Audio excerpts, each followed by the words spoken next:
ત્રણેય કૃષિ કાયદાઓને પરત લેવાયા બાદ ખેડૂતોની ઘર વાપસી થઈ રહી છે, પરંતુ આ માહોલમાં પણ રાકેશ ટિકૈત લાઠીનું જોર દેખાડી રહ્યા છે. ટિકૈતનો દાવો છે કે કોઈ પણ ખેડૂત પરત ફરી રહ્યો નથી. ટિકૈતે નવો નારો આપ્યો છે કે એમએસપી અત્યારે નહીં તો ક્યારેય નહીં.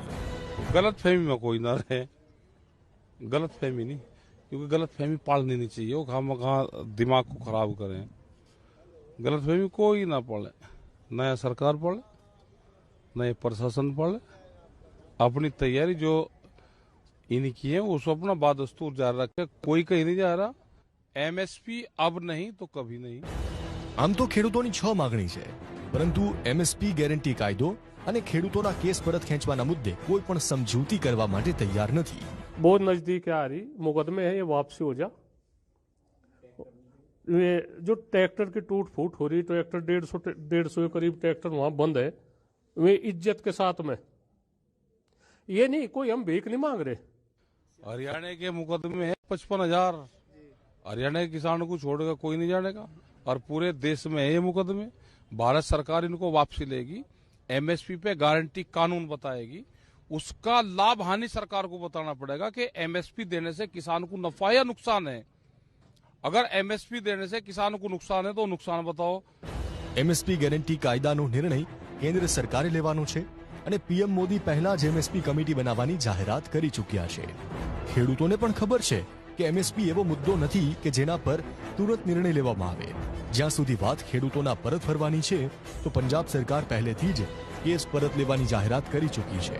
હવે હરિયાણા સરકાર પણ કેસ પરત ખેંચવા માટે તૈયાર જોવા મળી રહી છે. देखिए, मुकदमे वापसी की बात जो है वो अभी हमारी बैठक हुई थी और उसमें बातचीत भी हुई है, और माननीय मुख्यमंत्री जी कल दिल्ली गए, वो उसकी सारी जानकारी उनको दे देंगे. जो आम आंदोलन से संबंधित मुकदमे हैं तो मैं समझता हूँ कि सरकार उनको वापस लेने के लिए तैयार है. सरकार इस पर पॉजिटिव है. पीछे हम बैठे थे और हरियाणा सरकार ऐसा आंकड़ा सारा इकट्ठा कर रही है कि कितने लोग हरियाणा के इस आंदोलन में जो है जिनके प्राण गए हैं उनकी जानकारी सब इकट्ठा कर रही है. और मुकदमे वापसी के बारे में भी हरियाणा सरकार बहुत, मैं कहूँगा कि पॉजिटिव है, और वो मुकदमों की भी सारी जानकारी इकट्ठी कर रही है. जो मुकदमे वापिस हो सकते हैं वो हरियाणा सरकार सारे करने की, कि उसमें मुझे लगता है कि उनकी अपनी इस बारे में क्या क्या किया जाए इस पर मुख्यमंत्री जी और कुछ सीनियर मंत्री सब लोग बैठे थे, तो उन्होंने इस विषय पर अपनी बातों को आगे बढ़ाया है. હરિયાણા સરકાર તરફથી આ એલાન બાદ હવે સૌની નજર સંયુક્ત કિસાન મોરચાની શનિવારે મળનારી બેઠક પર છે. આ બેઠક બાદ જ ખબર પડશે કે ખેડૂત આંદોલન પૂર્ણ થશે કે પછી આંદોલન પાર્ટ 2 શરૂ થશે.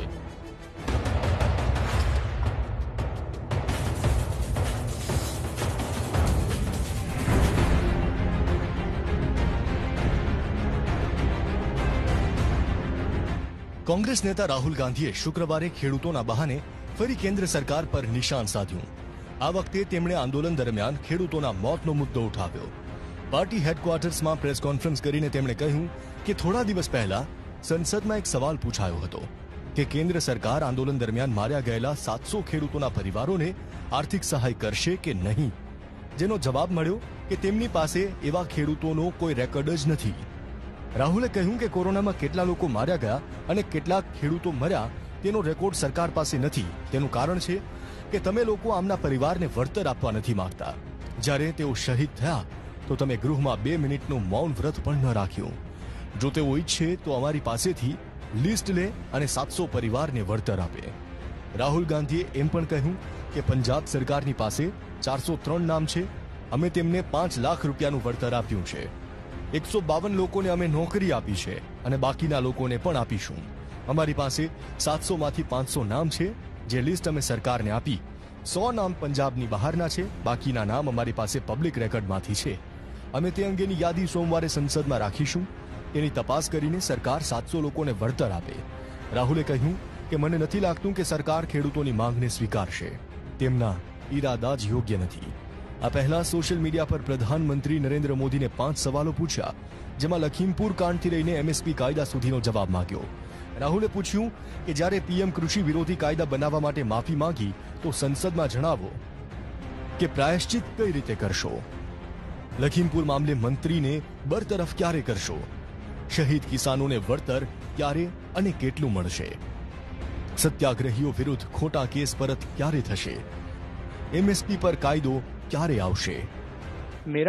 मेरा कहना है कि जो 2-3 सबसे बड़े उद्योगपति प्रधानमंत्री के और सरकार के जो मित्र हैं उनके लिए ये कुछ भी कर देते हैं, जो भी करना होता है वो कर देते हैं, मगर जब किसान को जरूरत होती है, मजदूर को जरूरत होती है तो कहते हैं ये तो है ही नहीं लोग। मतलब उनका कहना है कि ये 700 लोग हैं जिनकी मृत्यु हुई, ये तो है ही नहीं।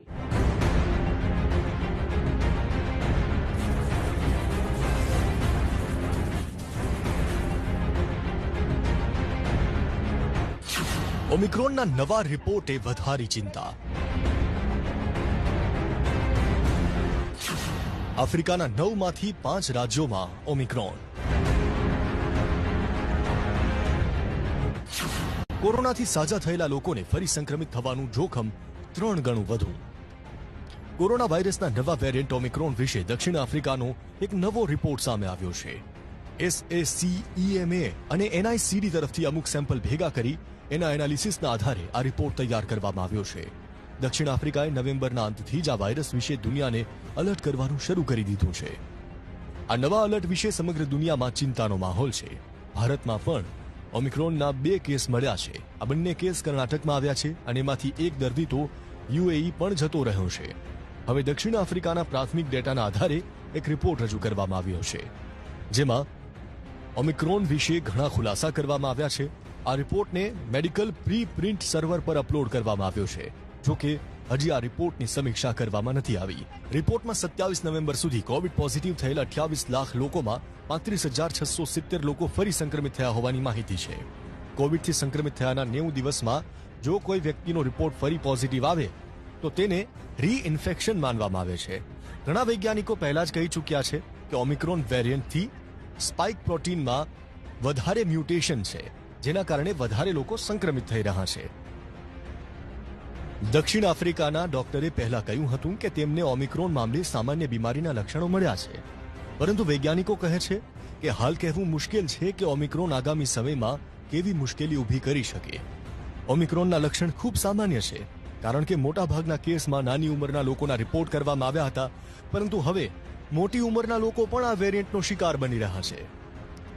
KRISP જીનોમિક્સ ઇન્સ્ટિટ્યૂટના એક્સપર્ટ રિચર્ડ લેસલ્સે કહ્યું કે આ વેરિયન્ટ કેટલો ગંભીર છે એ વિશે અત્યારથી કહેવું મુશ્કેલ છે, કારણ કે એવા ઘણા લોકો છે જેમણે વેક્સિન લઈ લીધી છે અને એ કારણે એ લોકોની ઇમ્યુનિટી સારી થઈ ગઈ છે, અને એના જ કારણે એ અંદાજ મેળવવો મુશ્કેલ છે કે આ વેરિયન્ટ કેટલો ગંભીર સાબિત થઈ શકે.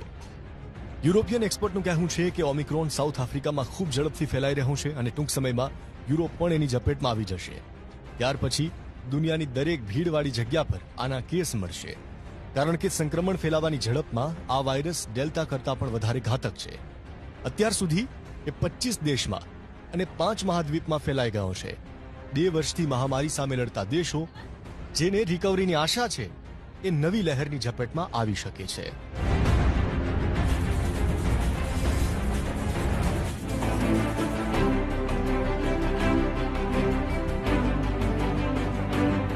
કોરોનાના નવા વેરિયન્ટ ઓમિક્રોને ભારત સહિત દુનિયાભરમાં ફરી દહેશત ફેલાવી.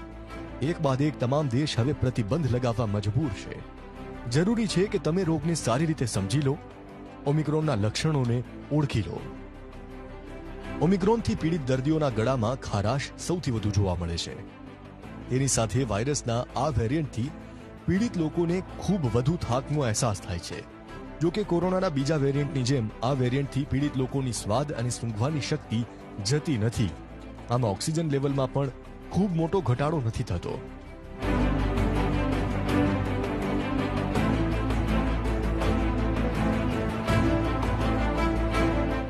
અત્યાર સુધી કોરોનાના કેટલાક વેરિયન્ટ આવી ચૂક્યા છે. જો કે સવાલ એ છે કે ઓમિક્રોનને આટલો ખતરનાક કેમ માનવામાં આવી રહ્યો છે. ખરું જોતા ઓમિક્રોન અત્યાર સુધીમાં જેટલા વેરિયન્ટ આવ્યા તેમાં સૌથી વધુ તેજીથી ફેલાય છે અને કોરોનાથી સાજા થયેલા લોકોને પણ બીજી વાર પોતાના સકંજામાં લઈ લે છે. આ વેરિયન્ટ પર વેક્સિનની કેટલી અસર થશે હજુ તેની તપાસ ચાલી રહી છે. આ વેરિયન્ટ કેટલો ગંભીર હોઈ શકે તેની સચોટ જાણકારી હજુ સુધી મળી નથી. આના તેજીથી ફેલાવાના કારણે દુનિયામાં કોહરામ મચ્યો છે, કારણ કે આશંકા એ છે કે જો એકવાર આ ફેલાવાનો શરૂ થઈ ગયો તો કોઈ પણ દેશની સ્વાસ્થ્ય સુરક્ષા ખરાબ થઈ શકે. ઓમિક્રોનના ફેલાવાની તેજ રફતારનો અંદાજ તમે દક્ષિણ આફ્રિકાના કોરોનાના ડેટાથી લગાવી શકો. અમે તેમને માત્ર સચેત કરવા માટે દક્ષિણ આફ્રિકાના છેલ્લા 5 દિવસનો કોરોનાનો ગ્રાફ દેખાડી રહ્યા છીએ. 27 નવેમ્બરે દક્ષિણ આફ્રિકામાં 3220 નવા કેસ આવ્યા અને 8 લોકોના મોત થયા. બીજા દિવસે 2858 નવા કેસ નોંધાયા, 6 દર્દીના મૃત્યુ થયા. 29 નવેમ્બરે નવા કેસની સંખ્યા 2273 હતી, પણ મોતનો આંકડો વધીને 25 થઈ ગયો. અને પછી 30મી નવેમ્બરે નવા દર્દીઓની સંખ્યા 4373 પર પહોંચી અને 21ના મૃત્યુ થયા.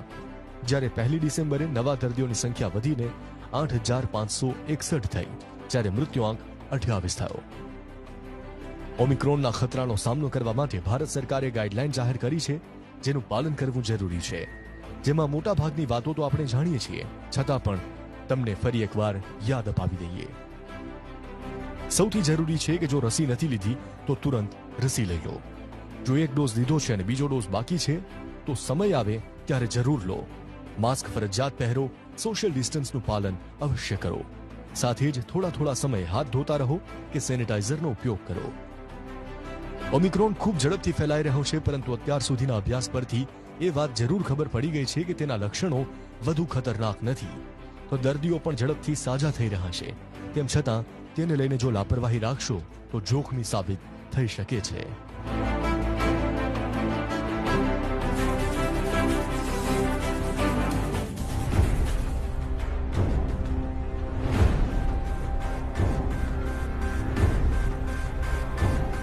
બંગાળની ખાડીથી ફરી ઉઠ્યું ચક્રવાતી તોફાન.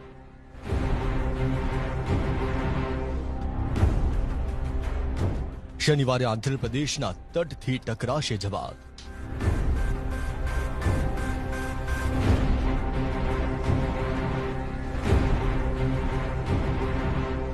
આંધ્રપ્રદેશ, ઓડિશા, બંગાળમાં હાઈ એલર્ટ. બચાવ ટીમો તૈનાત, 95 ટ્રેન કરાઈ રદ. બંગાળની ખાડીમાં ઉઠેલું જવાદ તોફાનનો ખતરો કેટલો મોટો છે તેનો અંદાજ તમે આ તસવીરો પરથી લગાવી શકો. દેશના પ્રધાનમંત્રી ખુદ સ્થિતિ પર રાખી રહ્યા છે નજર. પીએમ મોદીએ જવાદ તોફાનનો સામનો કરવા માટે સમીક્ષા બેઠક બોલાવી અને તૈયારીની માહિતી મેળવી.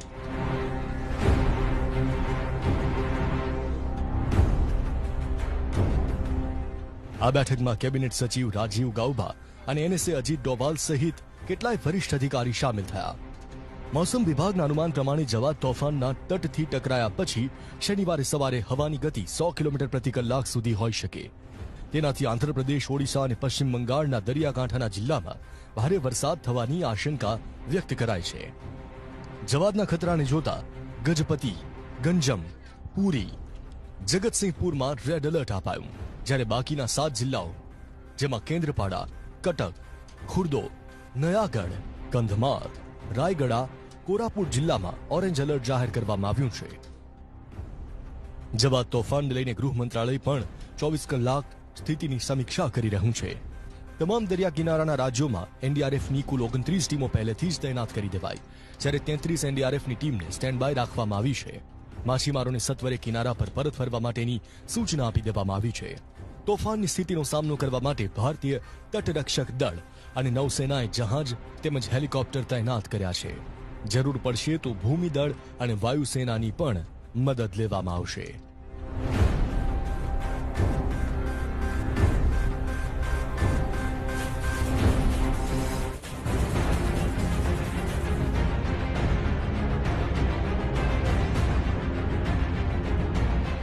પહાડો પર છવાઈ બરફની સફેદ ચાદર. શૂન્યથી નીચે સરકી રહ્યો છે પારો. હાડકા થીજાવી દેનારી ઠંડીથી થરથરી ઉઠ્યું હિન્દુસ્તાન. તસવીરો ઉત્તરાખંડમાં આવેલી ભારત ચીન સરહદ પર આવેલા અંતિમ ગામ નીતિ બમ્પાની છે.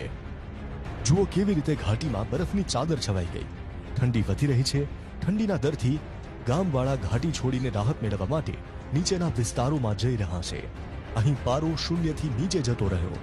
જોશીમઠ, રુદ્રપ્રયાગ, બદ્રીનાથ ધામમાં સતત થઈ રહેલી બરફવર્ષાથી નજારો કંઈક આવો થઈ ગયો છે.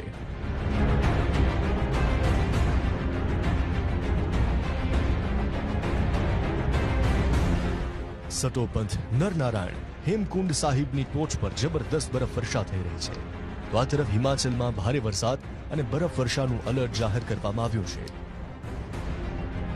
આગામી 4 થી 5 દિવસ ઉપરના પહાડી વિસ્તારમાં બરફ વર્ષા અને નીચાણવાળા વિસ્તારમાં વરસાદની સંભાવના છે. કંઈક આવી જ સ્થિતિ હાલ જમ્મુ કાશ્મીરની પણ છે. અહીં ધ્રુજાવનારી ઠંડી શરૂ થઈ ચૂકી છે. તાપમાન 0 થી 2.5 ડિગ્રી સુધી તળિયે જવાનું શરૂ થઈ ગયું છે.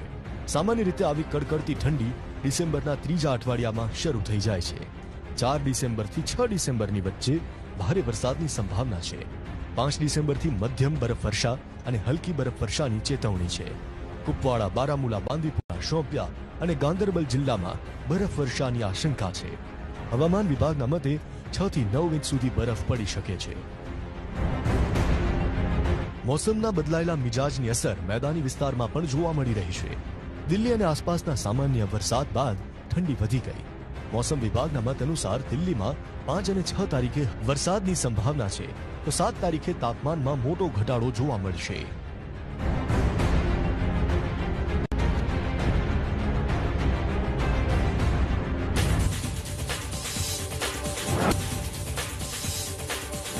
आपने सबसे पहले घबराना नहीं है, घबराना नहीं, घबराना नहीं, घबराना नहीं, घबराना नहीं, साबुन महंगा हो जाए तो आपने लगाना नहीं, आपने घबराना नहीं, आपने घबराना नहीं. ઇમરાન ખાન નહીં ગભરાવાનો જાપ કરી રહ્યા છે, પરંતુ જનતાની ધીરજ ખૂટી રહી છે અને 2 ટંકનું ભોજન મેળવવા માટે પાકિસ્તાની સમાજ હવે બળવા પર ઉતરી આવ્યો છે. બળવાના સૂર બીજે ક્યાંયથી નહીં પણ પાકિસ્તાનના અધિકારીઓ તરફથી બુલંદ થઈ રહ્યા છે. આ ટ્વિટર એકાઉન્ટ સર્બિયામાં સ્થિત પાકિસ્તાની એમ્બેસીનું છે. આ અધિકૃત એકાઉન્ટ છે એ વાતની પુષ્ટિ આ બ્લુ ટિક કરી રહ્યું છે. હવે એકાઉન્ટમાંથી કરવામાં આવેલા તે 2 ટ્વીટને પણ જુઓ, જે પાકિસ્તાનની ખરાબ સ્થિતિ પર મહોર લગાવે છે. પહેલું ટ્વીટ આજે સવારે 11:32 પર કરવામાં આવ્યું. આ ટ્વીટમાં ઇમરાન ખાનને ટેગ કરીને પહેલા સોરી લખવામાં આવ્યું અને પછી લાચારીનો સ્વીકાર કરવામાં આવ્યો. મને માફ કરજો ઇમરાન ખાન, મારી પાસે આના સિવાય બીજો કોઈ વિકલ્પ નથી. તેની થોડી મિનિટ બાદ જ પાકિસ્તાનના સર્બિયા ટ્વિટર એકાઉન્ટ પરથી વધુ એક ટ્વીટ પોસ્ટ કરવામાં આવ્યું, જેણે ઇમરાન ખાનને શરમથી પાણી કરી દીધા. મોંઘવારીએ પોતાના તમામ જૂના રેકોર્ડ તોડી દીધા છે. ઇમરાન ખાન, શું આપ આશા રાખો છો કે અમે સરકારી કર્મચારીઓ ત્યાં સુધી ચૂપ રહીએ? 3 મહિનાનો પગાર લીધા વિના કામ કરતા રહીએ? ફી નહીં ભરવાના કારણે અમારા સંતાનોને સ્કૂલની બહાર કાઢવામાં આવી રહ્યા છે. શું આ જ છે નવું પાકિસ્તાન? બીજા ટ્વીટની સાથે એક વિડીયો સોંગ પણ એટેચ કરવામાં આવ્યું, જે પાકિસ્તાનની કંગાળીનું રાષ્ટ્રીય ગીત બની ચૂક્યું છે. खाना नहीं, आपने आपने घबराना नहीं. दवाई शवाई छोड़ो, इलाज न करो बच्चों. તમારે ગભરાવાનું નથી.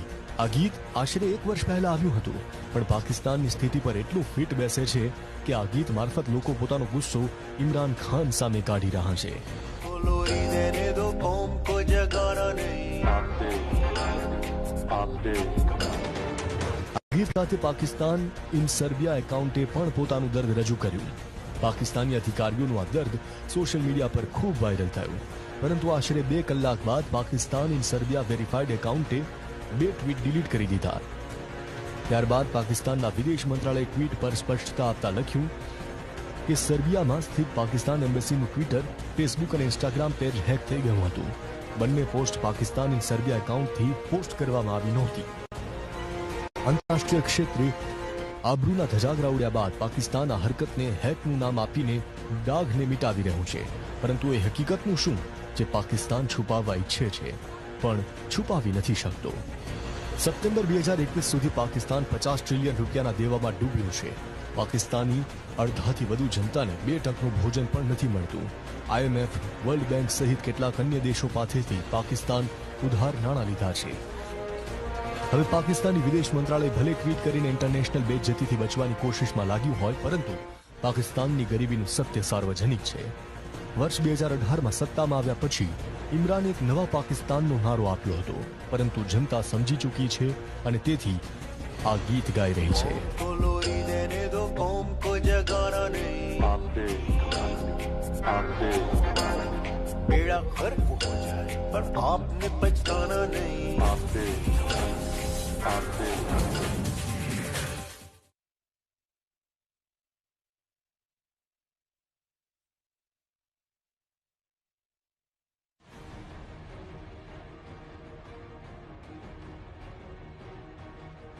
અમદાવાદની પોલિટેકનિક કેમ્પસમાં આવેલી સ્ટેમ્પ ડ્યુટી મૂલ્યાંકન કચેરી, જ્યાં એ સમયે કર્મચારીઓમાં મચી ગઈ અફરાતફરી, જ્યારે તપાસ માટે પહોંચ્યા ખુદ મહેસૂલ મંત્રી રાજેન્દ્ર ત્રિવેદી। અહીં નહોતા ને નોકરીમાં, એમને કોણે બેસાડ્યા અહીંયા? કોના હુકમથી? જો તમે સમજી લો, આમને કોણ બેસાડતું હતું ખ્યાલ નથી। તમે તમારી જાતને ઇન્વાઇટ કરી રહ્યા છો ચાર્જીસ માટે। દસ્તાવેજના કામ માટે લાંચ મંગાતી હોવાના આરોપ લાગતા તપાસ માટે ખુદ પહોંચ્યા મંત્રી અને એક કર્મચારીની કરી પૂછપરછ। બાદમાં તમામ સ્ટાફની બદલીના મહેસૂલ મંત્રીએ આપ્યા આદેશ। પુરાવો છે નહીં, લોકો આવશે, લોકો ફરિયાદ કરવા આવશે તો તમે બી એમાં સાક્ષી નહીં હોય, પછી તમે બી એમનામાં મેળાપીપણું કરેલું છે એવા આરોપમાં આવશો, એટલું યાદ રાખજો। સરકારી કર્મચારી છો, તમને પગાર પૂરો આપે છે કે ઓછો આપે છે? તો સાચું બોલવાનું અને સાચું કામ કરવાનું। જ્યારે આક્ષેપ છે કે એ અધિકારી પંકજ શાહ પહેલા 7,000 રૂપિયા એક દસ્તાવેજના માંગે, પછી જ્યારે જથ્થાબંધ દસ્તાવેજની વાત નીકળે ત્યારે એ અધિકારી સાથે જઈ અને એમના ચેમ્બરમાં જઈને વાત કરીને આવે ને પછી એમ કે 4,000 રૂપિયા। આ ધંધો કોઈ સંજોગોમાં ચલાવી નહીં લે। આ જે અધિકારી અહીંયા બેઠા છે એમના પિતા પણ મોટી પોસ્ટ ઉપર છે, છતાં પણ આ કેસ થયો છે અને આ કાગળ આગળ ચાલશે, ખાતાકીય કાર્યવાહી ચાલશે, પોલીસની કાર્યવાહી પણ અમે સુપ્રત કરશું। મહેસૂલ મંત્રીએ જાત તપાસ એટલા માટે કરી કેમ કે ગુજરાત હાઈકોર્ટના વકીલ દીપેન દવે અહીં ભ્રષ્ટાચાર થતો હોવાની લેખિતમાં અરજી કરી હતી। સાથે જ પુરાવા તરીકે એક ઓડિયો ક્લિપ પણ મોકલી હતી। વકીલ દીપેન દવેનો આરોપ છે કે નાયબ કલેક્ટર કુંજન શાહના વહીવટદાર પંકજ શાહે સોસાયટીના 18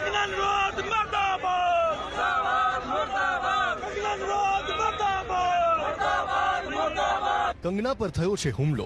ઘટના બની છે પંજાબમાં, જ્યાં ભીડે કાર અટકાવીને એક્ટ્રેસને માફી માંગવાનું કહ્યું। ખેડૂતોને ખાલિસ્તાની આતંકી કહેવાનો આરોપ કંગના પર લાગ્યો છે, ત્યારે આ ઘટના તેની સાથે જોડાયેલી છે। બોલિવૂડ એક્ટ્રેસ કંગના રણૌતે સોશિયલ મીડિયામાં એક વિડીયો શેર કર્યો। આ વિડીયો શેર કરીને કંગનાએ કહ્યું હતું, હું પંજાબમાં એન્ટર થઈ ત્યારે ભીડે મારી પર હુમલો કર્યો હતો। તે લોકો કહી રહ્યા હતા કે તે ખેડૂતો છે। કંગનાએ ખેડૂતોને ખાલિસ્તાની આતંકવાદી કહ્યા હતા અને તેથી જ તે ખેડૂતોના ગુસ્સાનો ભોગ બની હતી। કંગના ચંદીગઢ જતી હતી। અહીંયા રોડ પર ચંદીગઢ ઉના હાઈવે પર લોકોએ ટ્રાફિક જામ કરી કંગનાને અટકાવી। ખેડૂતો ઉપરાંત મોટી સંખ્યામાં પોલીસ હાજર હતી, પરંતુ ખેડૂતોએ કંગનાની ગાડીને આગળ વધવા નહોતી